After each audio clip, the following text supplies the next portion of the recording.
better help those who come to you, either for the business, how to build their business opportunity, or how to provide the products that range to better their health or their grooming or their home care. So for those of you who probably are joining for the first time, it's a warm welcome. And just to introduce myself, my name is Betty OLOO, a long-time New Life distributor. And as I always say, very happy to have this opportunity to talk about our products and what they can do to assist those who come to us. So as you might have seen in your invite for today, I'll be speaking about cardiovascular health. That is the health of our blood and blood circulatory system. So just to say that this is, of course, a very big topic and a very important one, not only to our health, but also because of the many challenges that we face in terms of lifestyle illnesses that affect us by interfering with our blood and blood circulatory system. So without further ado, let me get into it.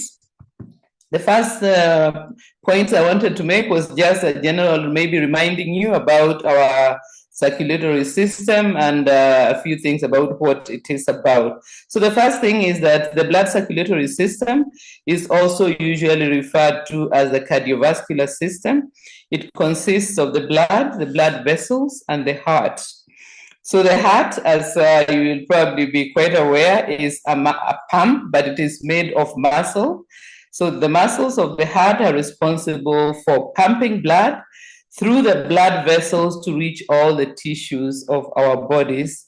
And this organ is one that works throughout our lifetime. When it stops working, then we'll be declared dead. So a very, very essential organ for us. Then going on to say that the function of our circulatory system is to provide us with a transport system within the body so that the body can supply all its tissues with the nutritional needs it has, and also to carry the cellular byproducts from the tissues to the organs which are going to excrete or get rid of those byproducts. So a very essential system, because as you can imagine, especially for those who live in the cities, the transport system is a very essential system in a city. That is exactly the same with our blood circulatory system in our bodies. The blood vessels form an intensive network of elastic tubes and tubules, that is larger tubes and smaller tubes and very small tubes, which that network goes throughout the body. And it is within these tubes that the blood travels to all the tissues of our bodies. So the ones called arteries and arterioles and capillaries carry blood that is pumped from the heart to the tissues. And then we have the venous system, the veins and venules that carry blood from the tissues back to the heart. So one group of blood vessels carry blood from the heart to distribute it, and another, then it converts to another group that then carries the blood back to the heart, where it is going to once again be pumped, and the cycle goes on. So this pumping action of the heart ensures that blood flows in the arteries under pressure so that it can reach all of the body's tissues. So this blood is not just flowing sluggishly, it is actually flowing under pressure. And that is why maybe if you grew up on a farm like myself, you know that if there's an injury, let's say for an animal or even a person, if you cut an artery, the blood shoots out in a spray. But if you cut the venous system, the blood flows out more slowly.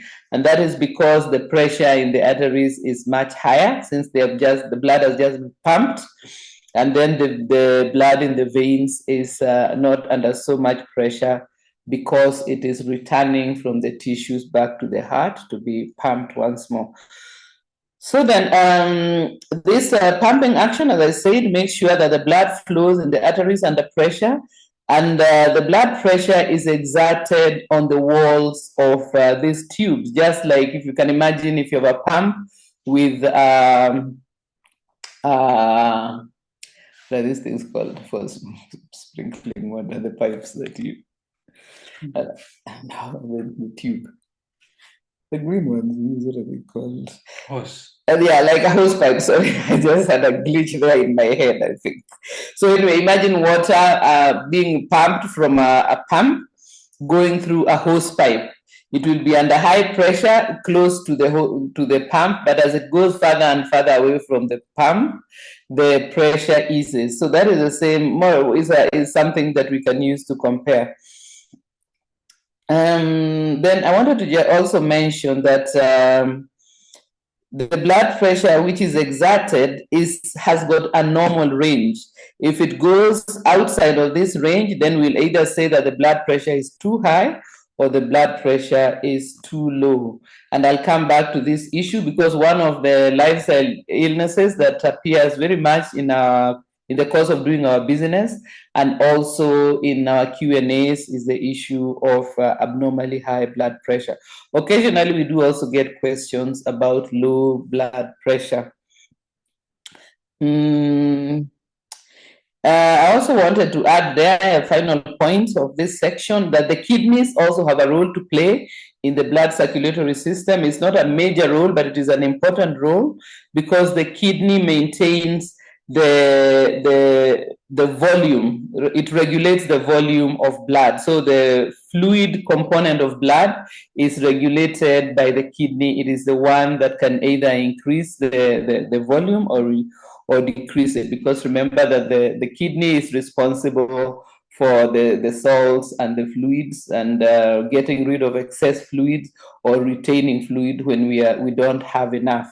So because of the kidneys work in our fluid system, it also in that way is participating in our blood circulatory system by regulating the amount or volume of blood in circulation. So then from there, I want to mention also some of the problem issues that we often hear being talked about. We can't talk about all of them, there are quite a number, but I wanted to mention a few that we commonly hear about. So one is when we speak of heart failure, what do we mean?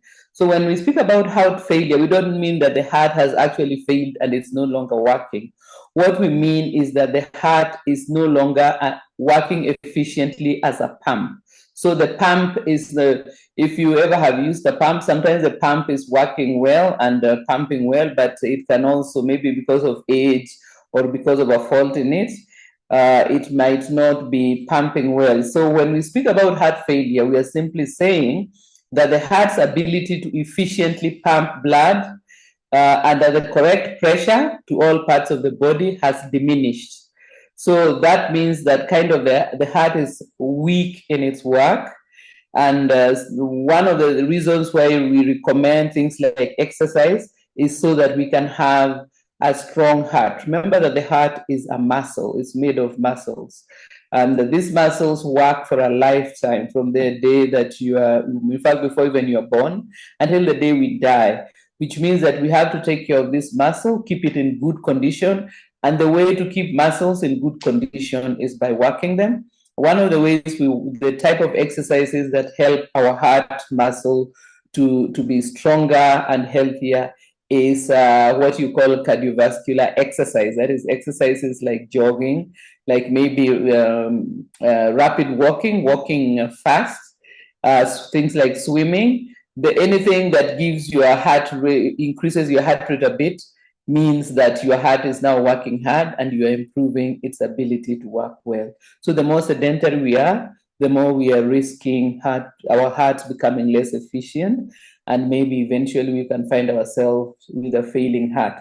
But there are many causes for failing hearts. It could be a problem with the way the heart is, the anatomy of the heart itself. It could be other reasons, maybe illnesses that people are suffering from. So it's not necessarily that it's a sedentary illness that's causing it. There can be other reasons. But what I wanted to say is just what heart failure is and what it is not. Then another term we hear about often is a heart attack. So when we speak about a heart attack, we what we are referring to is that the blood flow to the heart has been interrupted, maybe due to a blockage in the blood vessels that supply the heart. So the heart, as I said, is a muscle, so it is also a tissue in the body, which means that although it is pumping blood, it also has its own blood supply. So if for one reason or another this blood supply is interrupted, that is when we say we have a heart attack. As I said, it can be due to a blockage in the blood vessels that supplies the heart. And it does not necessarily mean that if you have a heart attack, the heart has simply stopped and is not beating anymore. In fact, you can have a heart attack without any symptoms at all.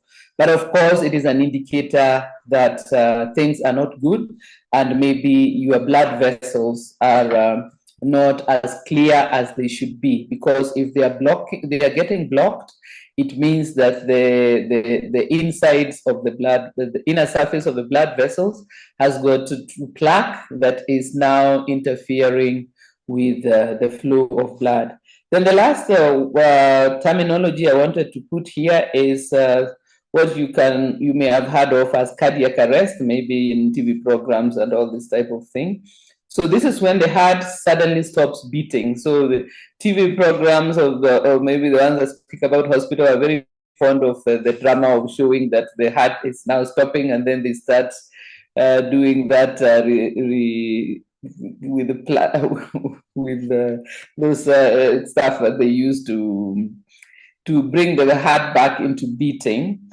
But this is usually a malfunction of the electrical impulses that regulate the heartbeat rhythm. So our heart beats rhythmically, as you may have been aware. Maybe if you are holding a child or you are a pet or something, you can feel through the ribs that the heart is beating in a rhythm. So this rhythm should be a correct one, but sometimes it can be interfered with by various things.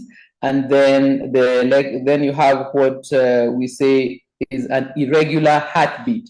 So when the heartbeat is irregular, is another sign that things are not okay in the blood. Then another very common term is high blood pressure, which is something that is almost like an epidemic amongst us now. And just to say a little bit about this, so normal blood pressure is around 120/80. So remember, there are usually two figures in the blood pressure. So normal is 120/80 or lower. But once you reach below 90/60, then it is considered to be abnormally low. So there is a range between 90/60, which is too low, to 120/80, which is the upper limit. So heightened blood pressure is usually a normal response to stress in our lives. So when we have periods of normal stress, maybe something has startled you or there is an emergency around you, one of the ways the body responds is to produce certain hormones like adrenaline and others, which will then cause the heart to increase its speed up its beating. It also causes the blood vessels to widen so that you increase the blood flow to your tissues, especially your muscles, because the body is preparing to deal with an emergency. And our bodies have evolved to deal with emergencies through rapid movement and quick thinking. So that is why we have that increase in blood pressure when there is an emergency. The problem comes when we have a chronic situation where the blood pressure is chronically abnormally high. And this means that the normal thing, which is that once the emergency is over, the hormones that were causing the heart to beat faster and the blood vessels to widen actually dissipate from our systems, and then the blood circulation, the heart can start beating more normally, and blood circulation can go back to normal. But when you have chronic high blood pressure, it means that we never go back to that normal. We are continuously in a state of emergency within our heart and circulatory system. And this means that there is going to be a wear and tear on our blood vessels themselves. And of course, as the blood vessels are getting damaged through this wear and tear of continuous emergency situation, the body is going to try to heal them, but the healing sometimes doesn't work out very well, especially if our diet is poor. Then we start having plaque forming in those in the blood vessels, and when plaque forms, plaque, if you can imagine, is like deposits that sort of like, I think of thick deposits that will be deposited on the inner surface of your blood vessels. What will happen when that occurs is that the blood vessels become narrower. And again, if you think about a pump, when it's pumping water through a wide hose pipe, the water will go very fast and very well. But if it is through a very narrow hose pipe, then the pump has to work harder because the hose pipe is narrow. But that also means that the pressure is very high. And what can eventually happen is that if there is a weak point, like a crack that had been forming in the hose pipe is going to burst or crack. And we can use that as an analogy for our own blood vessels. So chronic high blood pressure is a serious issue. I know that these days we take a medication for it, and we just go on taking the medication indefinitely because we have become used to simply being diagnosed, and then we are put on the medication, and we keep on going back to refill the prescription until further notice. This is not a good idea, because although your blood pressure might go down, the problem which is causing it is still there and is still causing other problems that you might not be aware about. And that is why I highly recommend that we use the supplement and the lifestyle to resolve the root cause of the chronic high blood pressure itself. So what is the underlying cause of the chronic high blood pressure? There are a number of them. It does not mean that you have to have all of them in order to have this, but this is just to summarize what could be the underlying cause. One of them is a familial tendency.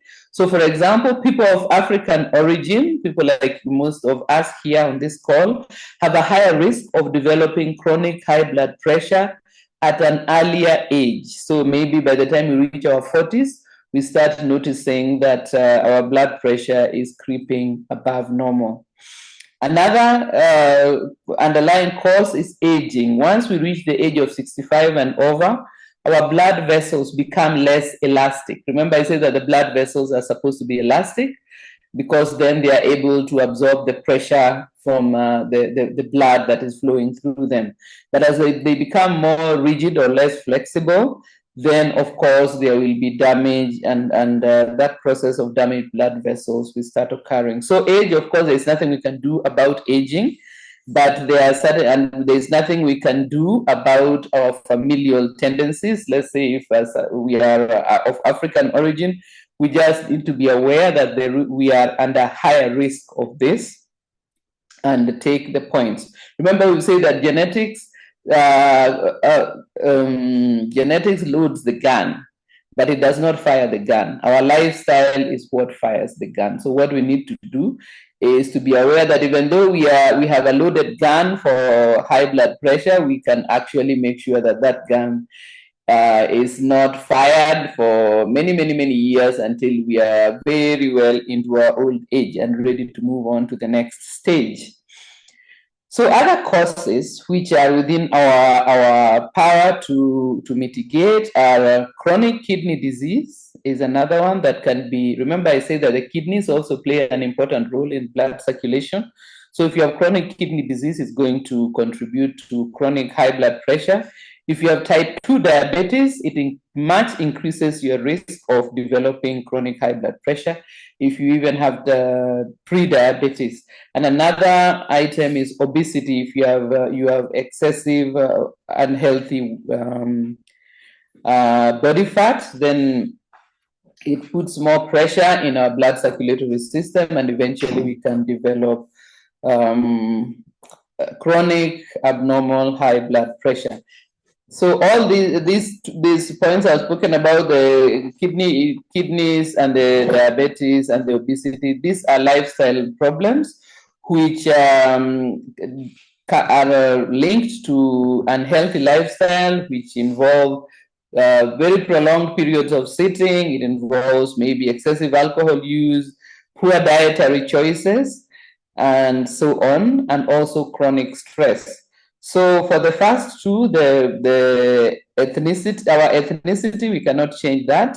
Our aging, we cannot change that, but definitely we can, by education and making good choices, avoid some of these lifestyle-related illnesses that can may give us chronic high blood pressure. So once chronic high blood pressure develops, it can lead to other problems. And so for that reason, that is why, so for example, I mentioned earlier that the blood vessels can become quite narrow, which means that the heart has to work abnormally harder in order to do its job. And that is just to emphasize the importance of resolving this at the root cause as much as we are able. So then I wanted to mention a small section here. And if maybe sometimes I say a lot of things and you find that you don't know what you want to remember and what is actually crucial, this is the thing I want to select for today's training for you to remember. A lot of these illnesses are actually manifestation of the same problem. So when we speak about chronic kidney disease of various types, when we speak about diabetes, we speak about pre-diabetes, we speak about high blood pressure, and so on. They are manifestations of the same problem. Although they are treated as different and related things, they actually have the same root. They are the branches of the same rotten root system. And so maybe you have heard of this term metabolic syndrome. So metabolic syndrome refers to a cluster of issues that give rise to heart diseases. Most of the heart diseases, they give rise to chronic high blood pressure. They give rise to stroke. They give rise to certain types of chronic kidney disease, the most common ones. And also they give rise to non-alcoholic fatty liver disease. So all these have the same roots, even though we speak about them as if they are different. So now let's go to the next thing, which is what brings about metabolic syndrome. So what is the root of this tree full of these lifestyle illnesses? The first one, as we said, is age. As we age, our body starts not being as elastic and so on. As we say, there's nothing we can do about that. The second thing is ethnicity. People of African origin are susceptible to chronic high blood pressure at an earlier age than the other ethnicities. We also have abdominal obesity, that is laying fat around our waist, and this is why when we speak about fat, we say the most dangerous fat is the one that lays around your waistline. As you notice that your waistline is becoming thicker, it is a warning signal that you are moving towards metabolic syndrome and that some of these illnesses are developing because fatty tissues are being laid on these important organs that are in our abdomen. So if you have fat around your hips, your legs, your arms, it's not as dangerous as if you have had fat on your belly around your waistline. Then the other root of these illnesses is if you have type 2 diabetes or pre-diabetes, it is another one that drives these problems. So if you can think about things that you can do let's say you have a familial history of type 2 diabetes, or you have noticed that you are developing thickness around the waist, such as myself, for example, then I know that there is a problem and I cannot just ignore it. Because a lot of times when we talk about weight loss and so on, we are thinking more about how we want to look good, we want to be able to fit in clothes of a certain type and so on.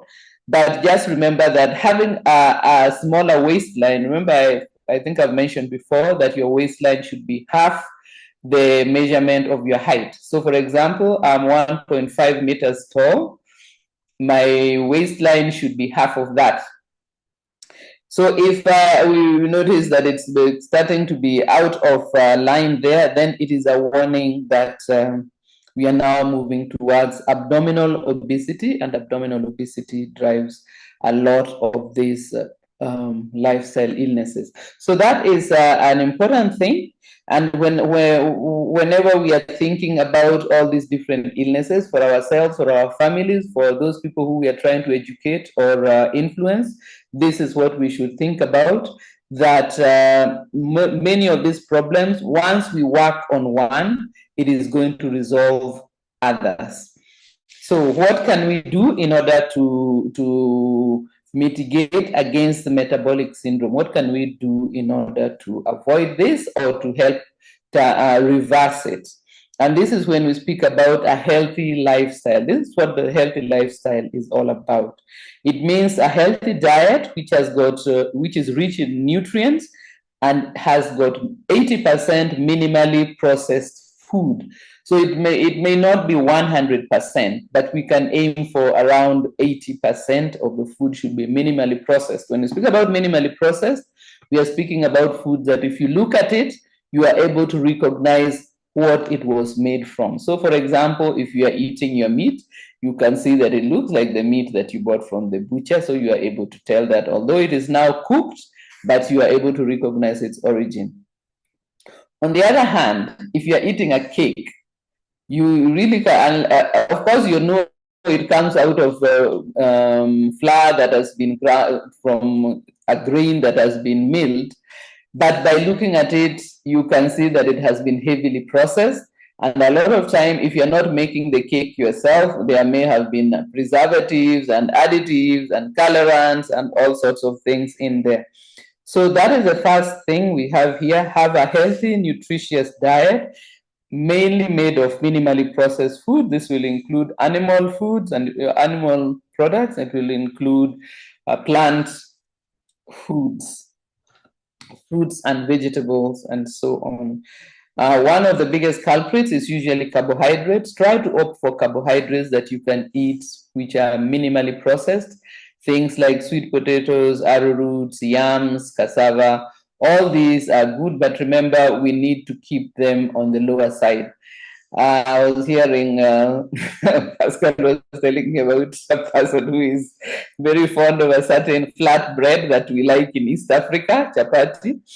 And of course, this is a favorite food of ours, but we have to know that most of the chapati that we make is from highly refined wheat flour.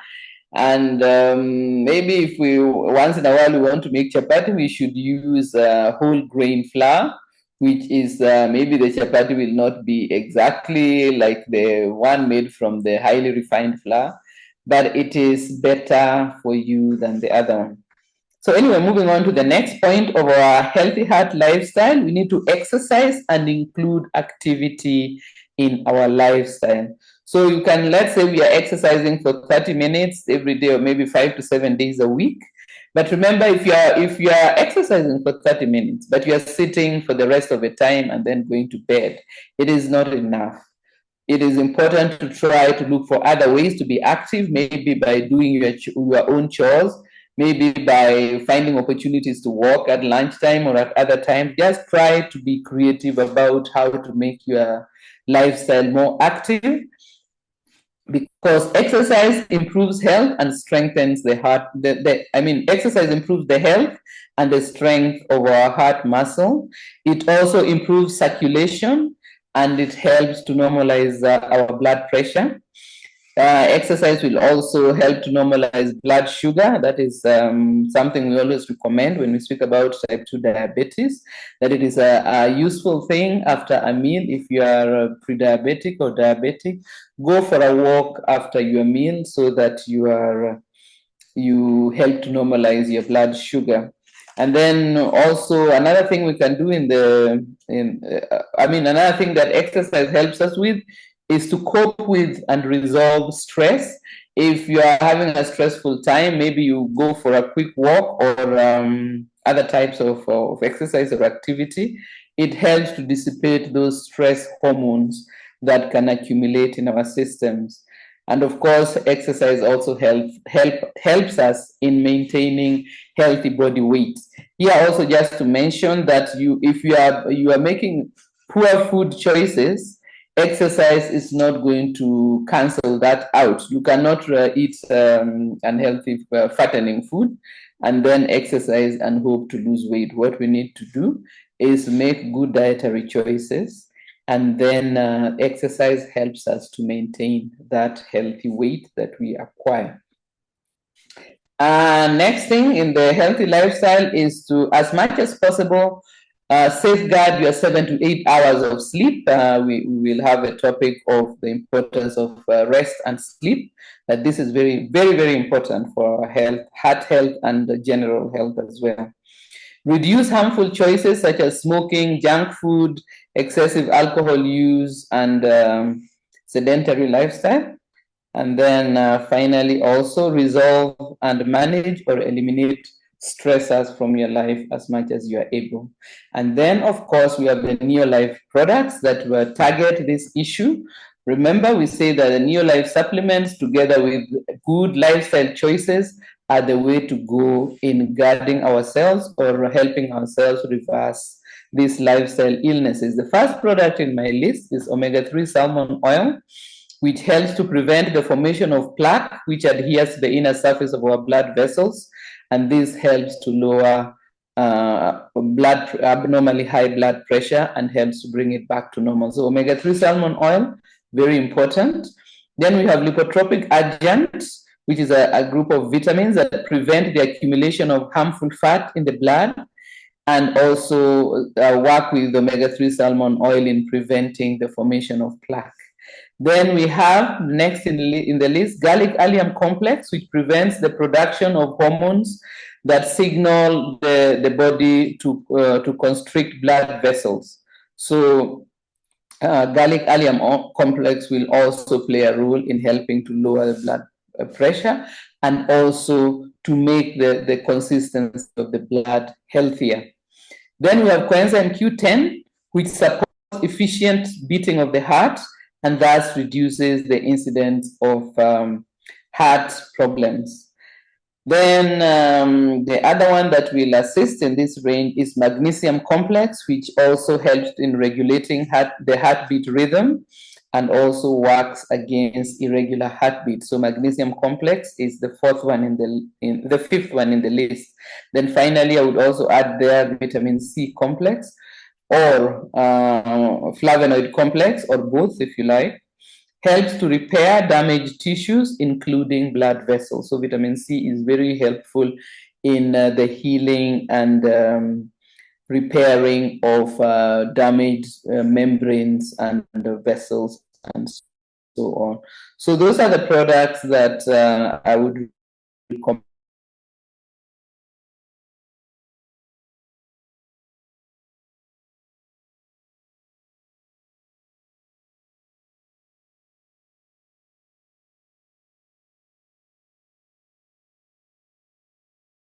So those are the Neolife products recommendations.